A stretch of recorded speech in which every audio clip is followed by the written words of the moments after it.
कि जितने दिन हमारा कार्यकाल था यानी 15 से 20 के बीच में कोई भी ऐसा एक व्यक्ति आपके चैनल पे आके या कहीं भी फेसबुक पे आके चैलेंज के साथ मैं कहता हूँ, कोई आके कहें कि सरोज यादव के दरवाज़ा पे गए हैं तो वो मुझे अपमानित किए हैं या मेरा काम नहीं किए। लेकिन चुनाव जीतने के बाद पूरे बड़हरा विधानसभा का प्रतिनिधित्व हम कर रहे हैं, तो हम सबके नेता हैं। और जो लोग मेरे पे आरोप लगा रहे हैं, आरोप लगाना एक अलग बात है, आरोप किसी पे भी कोई नेताओं के साथ है। जो भी राष्ट्रीय जनता दल के हमारे राष्ट्रीय अध्यक्ष आदरणीय श्री लालू प्रसाद यादव जी हैं, बड़े भाई बिहार के भावी मुख्यमंत्री तेजस्वी प्रसाद जी हमारे साथ हैं, और हमारी राजमाता, मैं उनके पुत्र के समान हूं, और उनका आशीर्वाद हमेशा, जब से मैं राजनीति में आया हूं, वही घर मुझे राजनीति में एक नाम और चेहरा देने का। मैं मनोज कुमार सिंह, और आज बिहार विधानसभा चुनाव को लेकर आरजेडी के पूर्व विधायक सरोज यादव जी आज हमारे साथ मौजूद हैं। इनके आवास पे हम लोग बैठे हुए हैं और हालांकि बड़हरा की राजनीति को लेकर चर्चा करेंगे।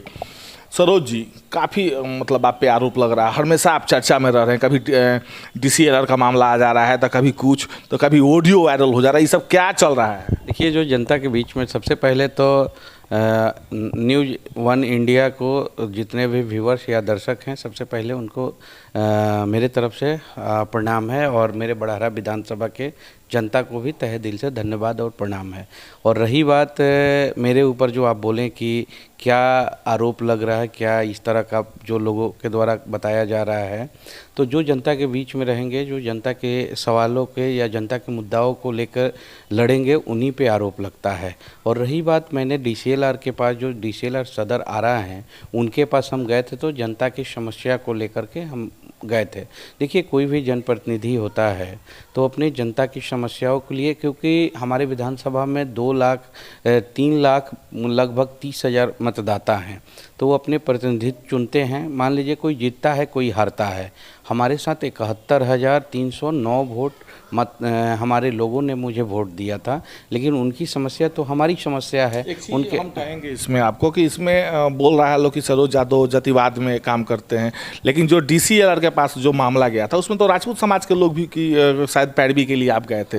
देखिए, जो लोग, मैं आपके चैनल के माध्यम से ऑन स्क्रीन में बोल रहा हूँ कि जितने दिन हमारा कार्यकाल था यानी 15 से 20 के बीच में कोई भी ऐसा एक व्यक्ति आपके चैनल पे आके या कहीं भी फेसबुक पे आके चैलेंज के साथ मैं कहता हूँ, कोई आके कहें कि सरोज यादव के दरवाज़ा पे गए हैं तो वो मुझे अपमानित किए हैं या मेरा काम नहीं किए हैं। जो लोग भी मेरे दरवाज़ा पे आए हैं, बड़हरा विधानसभा के किसी भी कोना के लोग हों, मैं सम्मान, किसी भी जाति के लोग हों, किसी भी धर्म के लोग हों, और कोई भी हो, जो लोग कहता है बैकवर्ड फॉरवर्ड के आरोप लगाता है, मैं बाबू साहब पंडित जी लोगों को सम्मानपूर्वक मैं अपने दरवाज़ा पर बैठा के पानी पिला के एट ए टाइम उनके सामने स्पीकर ऑन करके उनका पैरवी करने का मैं काम किया हूं। तो देखिए, जनता है, कुछ भी कहेगी। और रही बात, जिस दिन से नेता निर्वाचित हो जाता है वो सबके लिए होता है। हम जब तक चुनाव में हैं तब तक हर तरह की बात हो सकती है, लेकिन चुनाव जीतने के बाद पूरे बड़हरा विधानसभा का प्रतिनिधित्व हम कर रहे हैं, तो हम सबके नेता हैं। और जो लोग मेरे पे आरोप लगा रहे हैं, आरोप लगाना एक अलग बात है, आरोप किसी पे भी कोई लगा सकता है। बीजेपी के लोग कह रहे हैं, जितने लोग बड़हरा से खड़े हो रहे हैं करीब करीब कि घर में ही आग लगा हुआ है। बड़हरा से आरजेडी के लिए बहुत से चेहरे नजर आ रहे हैं, आरजेडी में टिकट के लिए सब बेचैनी में। इस बार सरोज यादव को टिकट मिलेगा कि नहीं, कोनो ठीक नहीं है। अरे भाई, एक बात बताइए, मेरा दल जीतने वाला दल है, महागठबंधन का लहर है पूरे बिहार में, और आने वाला समय में बिहार के गद्दी पे भावी मुख्यमंत्री श्री तेजस्वी प्रसाद यादव को जनता बैठाना चाहती है। और सब लोग जानते हैं कि राष्ट्रीय जनता दल यहाँ से चुनाव लड़ती है और सबसे मजबूत दल है बिहार में, और यहाँ इस बार राष्ट्रीय जनता दल की बहुत ज़बरदस्त लहर है, और यहाँ से कोई भी लड़ेगा, चुनाव जीत के जाएगा सदन में। और रही बात मेरा, तो हम अपने पार्टी के एक सच्चा सिपाही हैं, और जो लोग आए हैं मेरे दल में, मैं उनका सम्मान है। लेकिन आज से कुछ दिन पहले लोकसभा के प्रत्याशी, महागठबंधन के प्रत्याशी से थे सुदामा प्रसाद जी, उनके चुनाव में बहुत सारे लोग हमारे वोटरों को रोके, हमारे वोटरों के साथ मारपीट किए, और आज हमारे दल में आके टिकट मांगने लगे। तो हमारे दल के शीर्ष नेतृत्व सब कुछ जानता है, देख रहे हैं लोग। जो राजद का सच्चा सिपाही रहेगा वही बड़हरा का प्रतिनिधित्व करेगा, उसी को टिकट। आप ही के दल के लोग कह रहे हैं कि हमारे साथ कोई कहता है कि लालू जी जी हैं, कोई कह रहा है कि निशा जी का आशीर्वाद हमको मिल चुका है, कोई बोलता है कि राबड़ी जी तो मतलब हमको वादा की हैं, तेजस्वी मेरे साथ घूमते हैं। जैसे संदेश में ही देख लीजिए, संदेश विधानसभा क्षेत्र आप ही आरजेडी के विधायक जी भी हैं, उनके अब साथ रहने वाले लोग भी अब आरजेडी से अब टिकट लेने के फिराक में। तो आखिर कौन किसके साथ है, आप किसके साथ हैं? हम अपने सभी नेताओं के साथ है, जो भी राष्ट्रीय जनता दल के हमारे राष्ट्रीय अध्यक्ष आदरणीय श्री लालू प्रसाद यादव जी हैं, बड़े भाई बिहार के भावी मुख्यमंत्री तेजस्वी प्रसाद जी हमारे साथ हैं, और हमारी राजमाता, मैं उनके पुत्र के समान हूं, और उनका आशीर्वाद हमेशा जब से मैं राजनीति में आया हूं, वही घर मुझे राजनीति में एक नाम और चेहरा देने का काम किए। और हमारे राजमाता मुझे हमेशा पुत्र की तरह मान सम्मान देने का काम किए, और हमारे राष्ट्रीय अध्यक्ष गरीबों के मसीहा हैं, गरीबों के जवान हैं। आज उन्हीं का देन है कि एक गरीब का बेटा बढ़ारा में विधायक के रूप में। आप सरोज जी, इस बार तेजस्वी जी को सीएम बनाने की बात चल रही है, ऊपर से राजमाता का घर में चलेगा? एक बात देखिए, सरोज यादव जो हैं, हम अपने नेता के साथ हैं, और हमारे नेता का, हम लोग का मेन उद्देश्य है हमारे नेता को सीएम बनाना। और रही बात, अगर मेरे नेता को लगता है कि सरोज यादव को वहाँ हम टिकट देंगे या सरोज यादव चुनाव हार जाएंगे, तो नेता निर्णय करेंगे ना। लोग काहे परेशान हैं? बहुत सारे लोगों को तो सिंबल अटैची में बंद करके लोग रखे हैं, लेकिन समय आने दीजिए। हर बार जब से मैं राजनीति में आया हूँ, आदरणीय श्री लालू प्रसाद यादव जी, आदरणीय तेजस्वी जी और राजमाता का ही देन है, मीसा दीदी का देन है कि मैं राजनीति में बढ़ारा का प्रतिनिधित्व करने का मुझे मौका मिला। और हमारे नेता ना तय करेंगे कि बढ़ारा में किसको लड़ाएंगे। ये आरा में लोग बैठ के सिंबल बांट रहे हैं, तो बांटने दीजिए। सिंबल तो आरा में रोज 10 गो बढ़ारा विधानसभा का बढ़ता है, और बढ़ता भी। गोदी मीडिया भी बांट रही है ना, गोदी मीडिया से लेकर बहुत सारे लोग विश्लेषण कर रहे हैं, बहुत तरह की बात कर रहे हैं, लेकिन एक उद्देश्य है हम लोगों का कि इस बार बिहार के गद्दी पे आप देखे होंगे मेरे साथ DCLR का किस तरह का दुर्व्यवहार हुआ। संविधान में जनप्रतिनिधि का एक सम्मान होता है, और संविधान को तार तार करने वाले यहाँ के सदर DCLR जिस तरह से मेरे साथ बिहेवियर किए, जैसे लग रहा था कि मैं उनका कर्मचारी हूँ, वो मेरे पदाधिकारी हैं, और जनता के टैक्स के पैसा से उनको पेमेंट मिलता है, वो जनता के नौकर हैं, और हम लोग जनता के सेवक हैं। और जनता के सेवक के साथ एक पदाधिकारी का इस तरह का रवैया, उनका आचरण किस तरह का दर्शाता है, ये देखना। पहले के भी DCLR श्वेता मिश्रा इसी प्रकार की थी, उनसे भी गंदा थी। वहाँ ऐसा जगह है ना कि वहाँ जितने भी लोग हैं अंचला अधिकारी, वो लोग जानबूझ के आज गरीब, दलित, पिछड़ा, अति पिछड़ा, अल्पसंख्यक, स्वर्ण समाज के लोग। जी बताइए, जो चीज़ आप कह रहे हैं ये पूरे आपके आरजेडी के नेता कह रहे हैं, जो भी प्रत्याशी ये पदाधिकारियों पे आरोप लगा रहे हैं, लगातार लोग बोल देते हैं ये काम नहीं हो रहा, पैसा का डिमांड किया गया।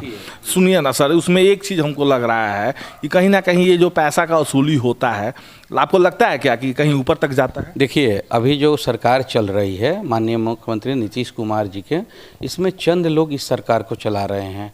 और पहले तो था कि लोग सामने से पैसा लेते थे। आज का जो दौर चल रहा है, पहले मुख्यमंत्री जब थे नीतीश कुमार जी 5 से 10 तक, तो उनके लोग कहीं कहीं असूला करते थे, लेकिन आज प्रधान सचिव के माध्यम से पदाधिकारियों से पैसा वसूल करके और बिहार के जनता की गाढ़ी कमाई को ये लोग वसूली करके मुख्यमंत्री आवास से लेकर के उनके दाएं बाएं रहने वाले लोगों को पहुंचाने का काम करते हैं। आपको लग रहा है क्या कि मतलब जिस तरह पदाधिकारियों में लूट मचा है और जिस तरह प्रशांत किशोर अभी चुनाव में पोल खोल रहे हैं, तो कहीं ना कहीं प्रशांत किशोर जी का एक बात बताइए, प्रशांत किशोर जो हैं वो तो जो बोल रहे हैं लोगों को आके जवाब देना चाहिए कि भाई अगर आप, जो लोग मान लीजिए आज आरोप लग रहा है उनको आके जवाब देना चाहिए। अब देखिए ना, आज तो RK सिंह जी हाय तौबा करते चल रहे हैं। जब वो सांसद थे यहाँ तो जनता से उनको कोई किसी तरह का सरोकार नहीं था, जनता से कोई, जनता की समस्या से भी उनको कोई लेना देना नहीं था। और आज चिल्लाते चल रहे हैं कि ये हो रहा है, वो हो रहा है, वो इसका मर्डर कर दिया, वो उसका अरे आप जनता के प्रतिनिधि कब थे? आप तो अफसर की तरह जिला में आए और जिला चलाने का काम किए। सुपौल, भोजपुर के लोग वोट देते थे और सुपौल में जाके सोलर प्लांट लगाने का काम करते थे। तो हमारे तो कहना है कि भोजपुर के लोग को ठगा गया 10 साल। अभी सही व्यक्ति को चुनाव हुआ है, लेकिन हम इतना ज़रूर कहना चाहते हैं, बढ़ारा विधानसभा बाढ़ के मार से लगातार झेलते आ रहा है। लेकिन जब से माननीय विधायक राघवेंद्र प्रताप सिंह इस क्षेत्र के विधायक हुए हैं, तब से लेके आज तक गरीबों का साथ दोहन और शोषण हो रहा है। गरीबों के को जो सरकार की चलाई हुई योजना उन तक नहीं पहुंच पा रहा है। उनके चंद लोग या उनके द्वारा कमीशन की लगातार उगाही की जा रही है। आप एक देखिए ना कि 7% बढ़ारा में आपको भी सुनने को मिला होगा, बहुत सारा रोड मैनेज हुआ जो कि एक ही संवेदक को पूरा का पूरा काम मिल गया है। तो उसी का सबसे अच्छा भाग था क्या, कहीं ना कहीं काम मैनेज करके दिया जा रहा है। और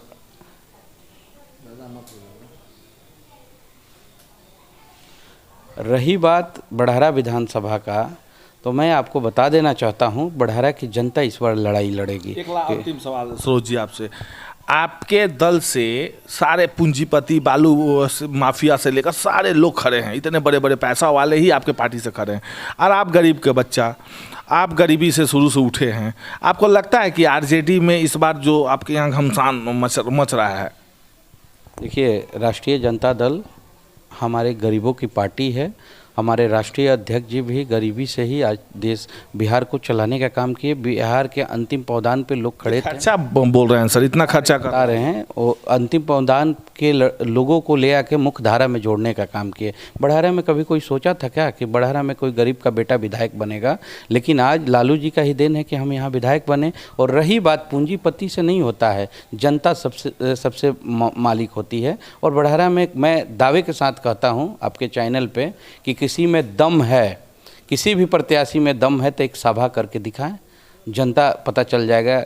कुछ लोग कुछ ना कुछ दे करके जनता को लोभा करके भीड़ जुटाने का काम कर रहे हैं, तो वो भीड़ कारगर नहीं होता है। जनता मेरे साथ आज ही का देखिए धरना में लोग भीग भीग के मेरे साथ खड़े थे, तो जनता मेरे साथ मजबूती से खड़ा है और यहाँ गरीब का ही बेटा विधायक बनेगा। जी, तो ये थे सरोज यादव, पूर्व विधायक आरजेडी के, जो कि फिर तैयारी में है। राजमाता का आशीर्वाद भी मिल चुका है और उनका आदेश भी है कि तैयारी जोरों पर करें और इस बार फिर से विधायक बन के तेजस्वी को मुख्यमंत्री का चेहरा देखते हुए इस बार बिहार के लिए चुनाव की तैयारी कर रहे हैं। सहयोगी राजा तिवारी के साथ मनोज कुमार सिंह, आरा।